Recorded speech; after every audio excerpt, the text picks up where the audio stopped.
hunters, this is what you've been looking for, an opening day buck. But Steve, you live down in Eaton Rapids, you farm down there? Yes, I do. So you're out on your tractor every day and you probably had this buck psyched out long ago. I had never seen this particular buck. I'll be darned. But this was opening morning, what time? About 11:30 in the morning. And you were hunting, what, a woodlot or cornfield? No, I was actually out in a great big flat field of wheat stubble, but there was a small drain going down through the field to drain it, and there were some willows along some parts of it, so my brother-in-law and I decided to go down there and see if there was any deer in there. And there were. What was he doing at the time? Was he feeding or? He was laying flat on the ground, absolutely flat, trying to hide from me. So he heard you coming? I'm sure he heard me coming.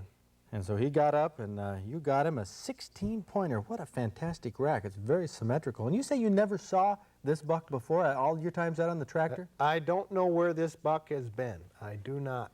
Well, there must be more like it down there. There's an 8 and a 10 point that I thought was there, but this guy got up. Great. That's a great buck. Well, you've got this entered in the DNR's Big Buck Contest. Yes. Right?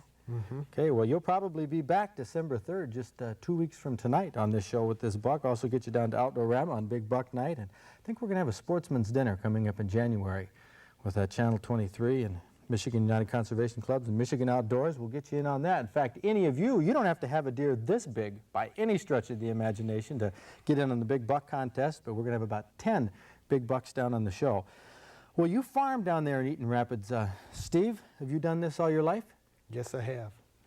Farming? Yes, I worked at Oldsmobile 4.5 years, but I was farming while I was working at Oldsmobile. You milked the dairy cows? I've milked dairy cows for 6 years. So, well, now you're a buck hunter, very, very famous in the Eaton Rapids area, and congratulations. Well, that's good news for Steve Nobot, good news for us to know that there are bucks like that. And Ed Groves, what kind of good news does the DNR have about opening day? Well, Fred, I've got some good news and I've got some bad news. First, the good news. This deer season looks like it's going to be the record breaker that the DNR predicted. In the northern two-thirds of the state, hunting pressure appears to be about the same as last year, but in southern Michigan, it looks like a record number of hunters will take a record number of deer. All reports show that more bucks are being seen, they're larger, healthier, and have bigger racks than in past years. Opening day conditions were great, almost too good for hunters. They tended to stay in their blinds all day and didn't get out and move those deer around like they usually do up north. And I imagine a good share of the hunters caught a nap in the sunshine sometime Sunday afternoon, so it was a pleasant opener in that respect. But not in every respect. This season has already been spoiled by as many deaths due to firearm accidents as we've had for the entire 15-day season last year. Our condolences go out to the families of those involved. Most hunting accidents occur within a hunting party, which means within a family. It's a very, very sad situation.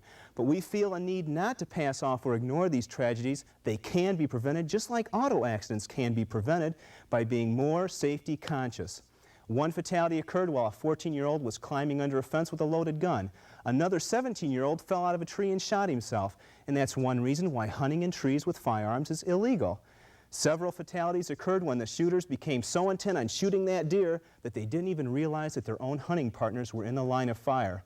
All of them tragedies we wish didn't happen. Join us here at Michigan Outdoors by extending your sympathy to the families and becoming more safety conscious with guns. Fred?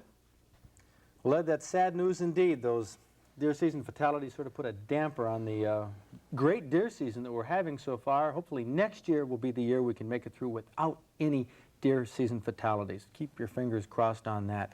We'll hunt for solutions to that problem. And right now, let's talk with Rans Hill from the DNR. Rans, you're in charge of the anti-poaching program, Report All Poaching. Hunting for the solution to the problem of poaching. Now, is it really that big of a problem in Michigan? Very severe, yes. Very severe. I've heard estimates that maybe as many deer, for example, are taken illegally as legally. I would say at least or more. Wow. We're talking 1 million, maybe 1.5 million deer are poached. Well, this is a guesstimate, but indications we have, there's more deer killed illegally than the normal person would imagine. How? When? The poachers work at night, right? Shining? This is right. Deer poachers are active throughout the year. There's large active poaching rings that sell deer commercially, and a great amount of their deer hunting does transpire in that time. They must use local people, though, to shoot the deer. Generally, they'll have an organization set up where they'll have shooters, a pickup man, and then an outlet where they sell. A sticky, sticky problem for a conservation officer to infiltrate on those rings. It's very difficult to work. What about the other game? Rabbits, pheasants, grouse? Is there much poaching going on there? Yes, there's a considerable amount of poaching there also. There's also commercial ventures in those. Most of our pheasant problems are not of that nature. They transpire just before the season and then during the early winter months when the pheasants group up when they get the first storms. And then your birds of prey, is that considered poaching too, shooting a hawk or an owl or an eagle? That's a violation of both federal and state law. Severe penalties for that. Yes, there is. And fish, tell me about fish. Who violates there? Sport fishermen?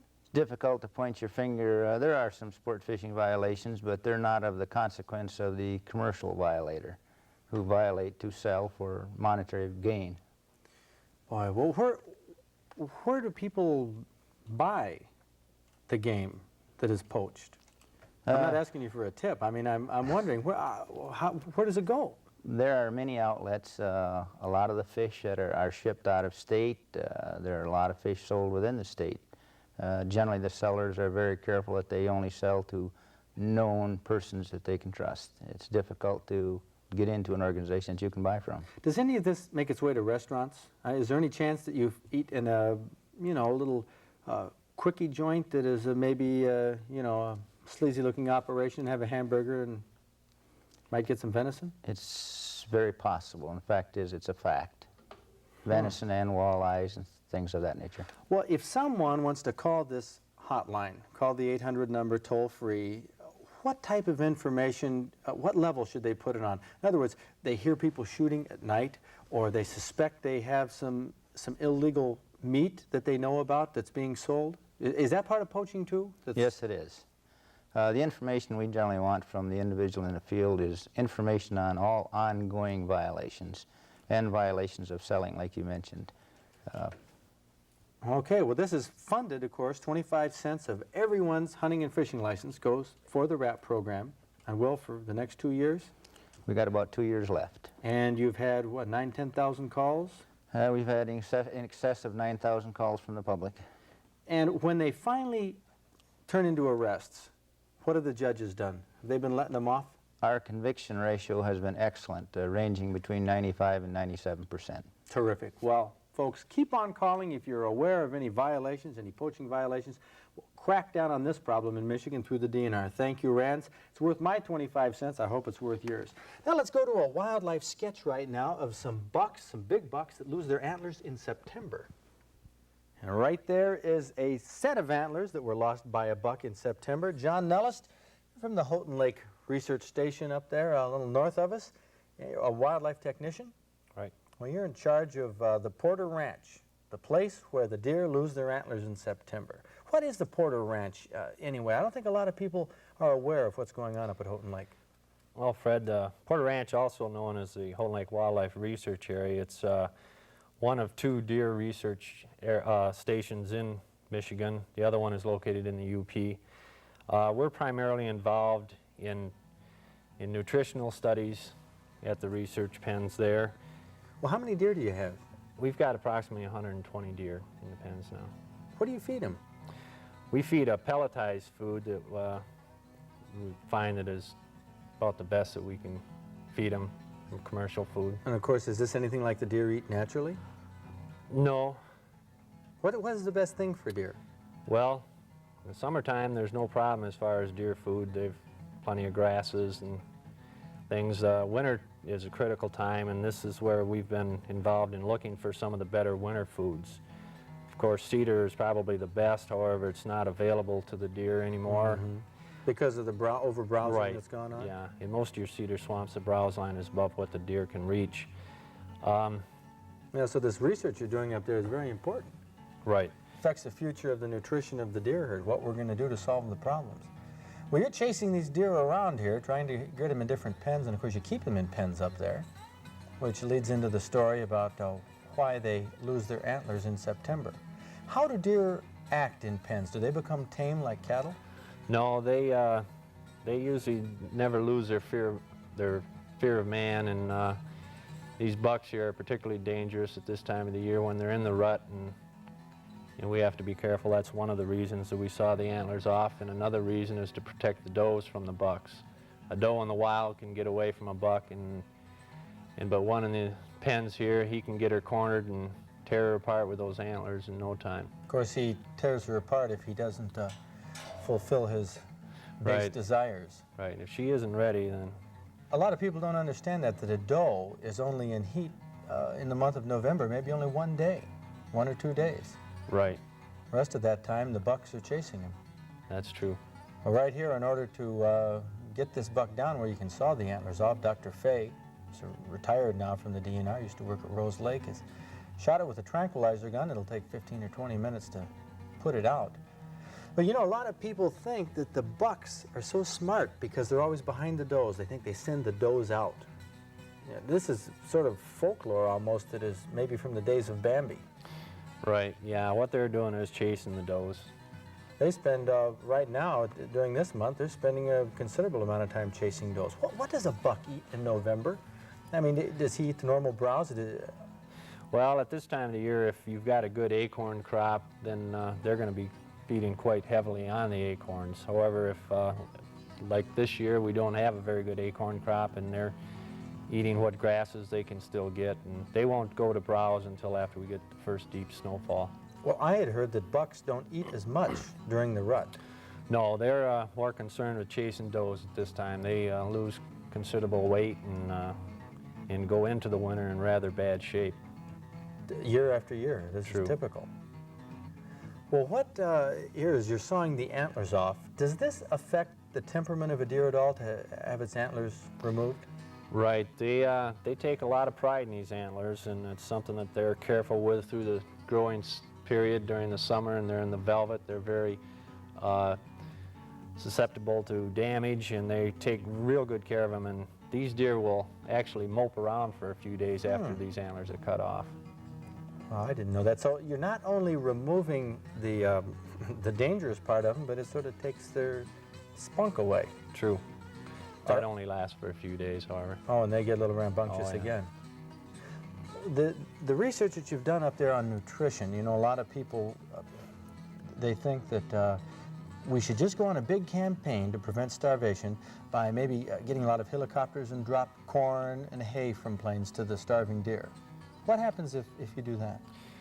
Well, that's not the answer. If you take a deer herd in a starved condition and then start giving him all the corn and hay that you can get to them, that isn't going to do them any good. They're not going to be able to digest this food, and they're going to end up dying as a result of this feeding rather than starvation. But in southern Michigan, of course, they eat corn year-round. Right. Well, they're used to corn in this part of the state, and they have no problem. They start out eating corn in the fall and continue right on through the winter. Well, what is it that affects the antler growth of deer nutritionally? I mean, I've heard that nutrition and age and genetics all play in the antler development. But what is it that will grow big antlers for a buck? Perhaps one of the best foods that we found at this point has been acorns. Years with good acorn crops, the following year you're going to have antler development, real good antler development on the bucks that following year. And of course, this year the acorn crop has been down, really Right. bad. Yeah, we can probably look forward to a smaller antler growth on the bucks next year. And how important are the acorns as deer food? Do they eat a lot on acorns? True, years of good acorn crops, they're going to spend a lot of time in the acorns through the fall and even up until they can't get at them in the winter. Boy, that's really something. Boy, the antlers on that buck are terrific. Wouldn't it be nice to get a buck like that during deer season? Well, this buck came from the Porter Ranch. How old was it? That buck there was approximately 7 or 8 years old, Fred. Do their antlers get smaller as they get older, or they keep getting bigger and bigger and bigger? No, after they've gone beyond their prime, their peak years, probably in a pen situation, it would be 6, 7, 8 years, then they start to go downhill. Well, the research that you guys have done up there at the DNR, at the Houghton Lake Research Station, at the Porter Ranch, it's surpassed what many other states have done. Michigan is known as a leader in that, and we should all be proud of the work that they're doing up there. John? Congratulations. That was a Thank you, very Fred. interesting segment. Right now, we're going to talk about some basics. This is our Back to Basics section of Michigan Outdoors. Go to a little film to illustrate what you do in the woods, what you don't do in the woods when you get lost. Wilbur the Woodsman, not exactly the epitome of emergency preparedness, but what does he do when he gets lost? He's always calling for help. Now, he thinks he's pretty smart here. He's prepared. He took himself 20 cents along. That's in case he's out in the woods, he gets lost, he can make a call. Well, he was lucky. He found a tree phone. Well, he thinks he was lucky. I don't know about you, but I have never found a tree phone that worked. That's quite frustrating. But I don't want you to have those frustrations. One thing you can do is to carry along a day pack. A lot of people recommend it. Or survival kits. Put all sorts of things in the survival kits. Extra clothes, ponchos, a flashlight, you know, for the nighttime. But I want to spend just a couple minutes here showing you what you can do to avoid those problems too. One item that I would take above anything else is a compass. And you don't even have to have that compass in your day pack. It shouldn't be. It should be right where you can see it. Now, this is why I like a compass like this. It's a floating compass. You take it and pin it to your jacket, to the outside of your jacket. No matter how you pin it, you can always see the direction, north, south, east, or west. A lot of people say, oh, great, you know, now I have a compass, but it doesn't tell me anything. I don't know how to use it. I'm going to have to find out. Well, I'm going to give you a simple explanation on how you use a compass, and believe me, it's very simple. Say you're up in this area, whether you're backpacking, camping, fishing, hunting. Your camp is right in the middle of this area, and you know call this sand dunes off to the west. Okay, you have to have a map in your head that says there's sand dunes to the west. To the north of me, there's a lake. Back to the east, there's a river, and the camp is right by the river. Okay, so what you do when you leave camp and you start walking, you have to glance down and find out which direction you're going. I'm going west. You know that you're going to end up at the sand dunes, but you change course during the day and you head north. Well, you know that the lake is going to be up there. You keep that in mind. So when it comes time, your watch tells you it's time to go home. What do? Let's see. I'm north. The lake should be there. Without even seeing it, the sun doesn't have to be out. Say, I want to go east and run into that river. So you go back east, you walk back, and there it is. Finally, you hit the banks of the river, and you can work yourself back home. If you don't use a compass or don't trust your compass, you're going to walk in circles. I've done it myself a couple times, and it's frightening. It's downright scary, and it's nothing that you want to get involved in. The survival kits and the day packs with everything in it are great, but this little compass with a little bit of common sense and a map in your head can keep you out of trouble. And oh, time to get back to camp. Why? We have a great recipe waiting for us, stuffed venison bundles. Now, for this prize-winning recipe, you'll need 1.5 pounds or 2 pounds of venison steak. Round steak is good, cut in 3 by 5 inch thin pieces. A 4-ounce can of mushrooms, some butter or margarine, a medium-sized onion, a couple beef bouillon cubes, some salt and some pepper, and a box of toothpicks. And to prepare these steaks, all we have to do is flatten them out with a meat pounder. This will do a couple things. I don't normally like to treat venison like this, treat any good meat like this, but boy, it's great in this recipe. It obviously makes the steaks a lot thinner, also makes them larger because they'll spread out, and those teeth on the pounder will break down the fibers in the meat and make it more tender if there was a problem in the first place. This is a good piece of round steak from a young buck, a yearling, and so that we won't have any trouble with that. But take those old bucks that are old enough to qualify for the Michigan Outdoors Big Buck Contest. Now that meat might require a little work with the pounder. Knowledgeable hunter will have an old buck made into burger though anyway. But we pound it out flat so you can almost see through it. There's a finished venison cube steak like we need for the bundles. Now we'll get into the next step. As soon as I finish the rest of the meat, I'll just take a few seconds here. Oh, boy, I'm glad I'm done with that. Oh, this next step, also a bit time consuming. Chopping the onion. When it's finally chopped, I want to get it done in a hurry if you don't mind. Oh, chopping onions at that speed can be vicious on your eyes. But there they are, that onion chopped up. Now when you open the can of mushrooms, pour off the juice into a cup because we'll need that juice later. Then you want to mix the finely chopped onions with the mushrooms. This is what we'll roll up inside of the venison bundles. A portion of this inside each one. Now just watch how simply this is done. First of all, a little salt, a little pepper on these venison cube steaks really. A little bit on both sides. See, it's a simple recipe so far. You can't believe how delectable it is when it's done. Take the mixture, onions and mushroom, spread a little out there and roll them up. How are you going to keep it together? Well, we'll use toothpicks. You might have a little trouble keeping it together with toothpicks, but this is only until you can get it into the frying pan. Actually, the simpler the better. I tried a different technique of skewering it with a toothpick. That first method worked best. Now this method here, it's all right, but it's kind of difficult to get the toothpick out once this venison bundle is cooked. So you only need to hold those bundles together until we get it into the frying pan. Actually, until they're just partially browned in the butter. A good hot frying pan. Lay them in there. Boy, I can almost smell it right now. Are they great?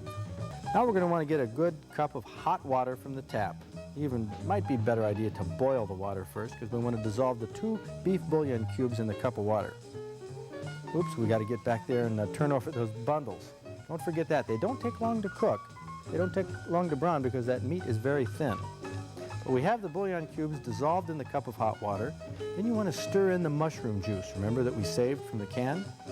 We're going to add this to the venison in the pan when all of the bundles are browned on all sides. This recipe, by the way, was submitted in 1967 to Morton F's Michigan Outdoors Wild Game Cooking Contest by Mrs. Jane Hutchinson of Freeland back in 1967. A great recipe. We cover these scrumptious little bundles, turn down the heat so they simmer for about 1 hour and 15 minutes, and that's how it's done. Stuffed venison bundles. Simple, but I tell you, you serve these with mashed potatoes, and they are absolutely elegant. You'll love them. Well, that's a prize-winning recipe. Stuffed venison bundles, a great one. You should try it. Now we're going to talk about a few other prize winners, our Master Anglers of the Week, in our weekly trophy report.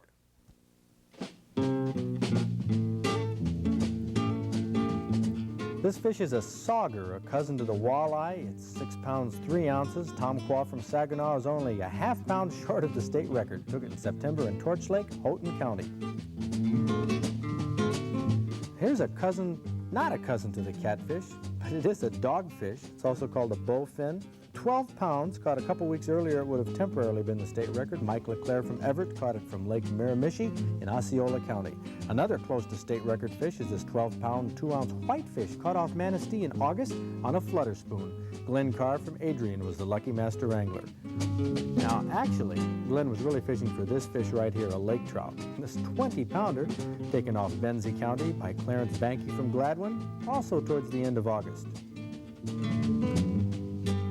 Here is a nice coho. They don't often run this big, but Gene Palaluco from Pontiac took his 17.5-pound prize on a J-plug off Benzie County again mid-September.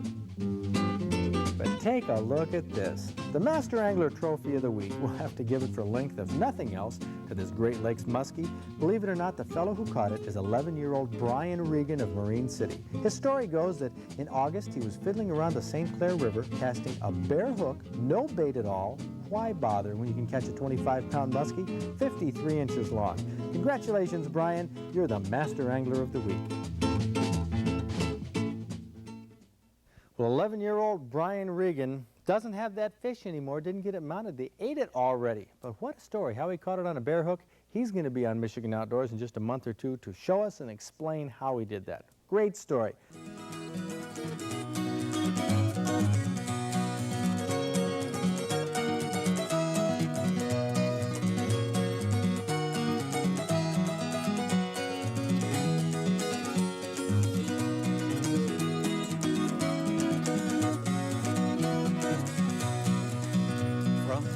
Shore and woodlands of the north, its history of copper mines and iron ore, the Great Lakes fisheries. To the farmlands of the southern counties we'll look around again, and all that waits the sportsman in the state of Michigan. And sometimes when the moon brings out the diamonds in the snow, and the stillness of the forest lies encased in Arctic cold, the wind might whisper through the trees, listen if you can. It tells you of the beauty in the state of Michigan.